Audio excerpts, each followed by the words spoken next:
Bismillahirrahmanirrahim. Assalamualaikum warahmatullahi wabarakatuh. Pada kesempatan hari ini saya akan buat vlog Umanokat AS Jawab part 42. Nah, di part 42 ini saya akan membahas tentang kenapa sih striker lokal asal Indonesia ini sulit berprestasi ya di Liga Indonesia. Nah, berprestasi ini dalam artian kalau untuk pemain ya, khususnya untuk striker yang saya bahas ini adalah prestasinya adalah top skor. Nah, top skor ini adalah pencetak gol paling banyak di liga ataupun di Copa atau turnamen ya, turnamen resmi di suatu negara ya. Ini kalau menurut saya ada beberapa faktor ya yang menyebabkan tim striker lokal asal Indonesia ini kurang bersinar untuk mendapatkan gelar top skor. Nah, di beberapa tahun liga ini berjalan ya. Yang pertama karena adanya jumlah pemain asing ya yang menempati pos striker di setiap tim peserta Liga Indonesia ya. Nah, tim tim ini pasti ya, tim Liga Indonesia ini pasti akan membeli rekrutan posisi pemain asing ini, posisi striker untuk menjadi juru gedor ya, juru gedor di tim tersebut. Nah, ini apa penyebabnya kok pos striker ini pasti akan diisi oleh pemain asing. Nah, kalau striker asing ini kan juga mempunyai pengaruh ya, pengaruh di tim ya, karena mungkin karena faktor kepercayaan jajaran manajemen atau pelatih ya untuk memberikan pos striker ini kepada pemain asing, karena striker asing ini bisa dikatakan memberi harapan lebih untuk mencetak gol dan memberikan kemenangan di suatu pertandingan yang dijalani tim tersebut. Nah, kemudian yang kedua ini karena banyak pemain asing yang ini menjadi WNI atau dinaturalisasi oleh suatu tim. Nah, ini kalau menurut saya bagaikan dua sisi mata uang ya. Karena pemain asing ketika dinaturalisasi, ketika tim itu yang naturalisasi tim yang saya dukung, pasti saya akan bangga dan setuju lah kalau ditanya debatnya ya.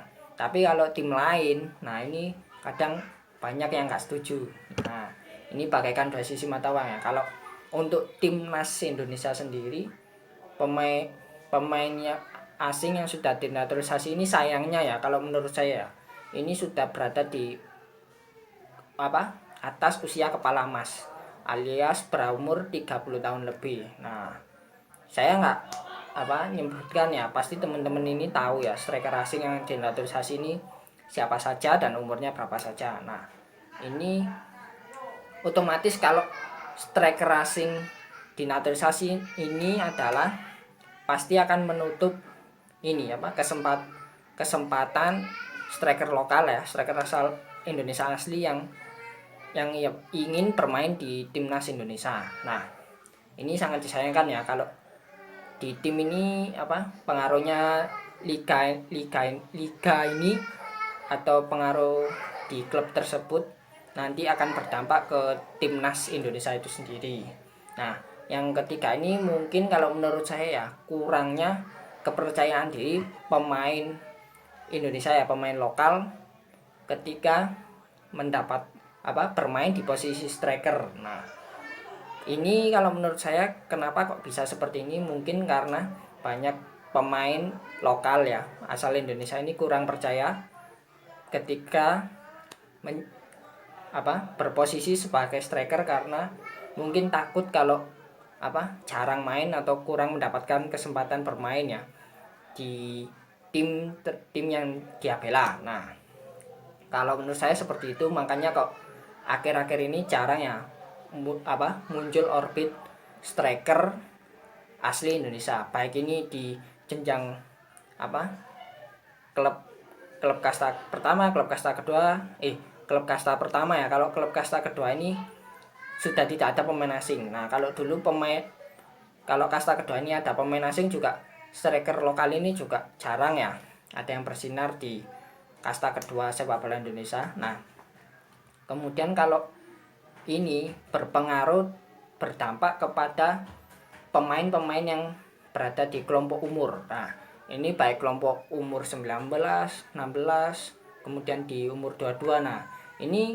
menyebabkan timnas ini sulit untuk mencari striker murni ya, striker yang asal Indonesia ini, karena ini mungkin mindset ya, kalau menurut saya mindset yang saya jelaskan di awal tadi, karena mungkin kalau misalkan posisinya striker pasti nanti kalau sudah menjadi pemain di suatu klub kasta tertinggi sepak bola Indonesia ini kurang mendapatkan kesempatan bermain di klub yang dia bela nantinya. Nah, kalau contoh-contohnya sendiri sih sudah banyak kalau menurut saya ya. Nah, ini kasihan kalau menurut saya. Nah, tapi saya juga ini mengapresiasi kepada ya beberapa tim yang masih mempercayai pemain lokal menjadi striker di tim yang dia bela. Nah, contohnya juga teman-teman pasti tahu sendiri ya,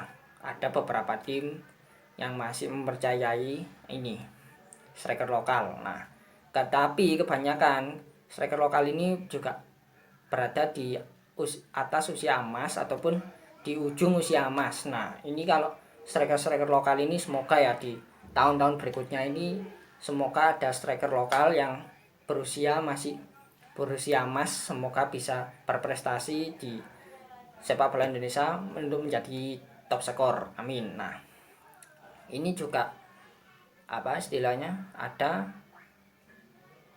beberapa regulasi ya dulu pernah disarankan oleh PSSI, apakah post striker ini harus striker lokal ataupun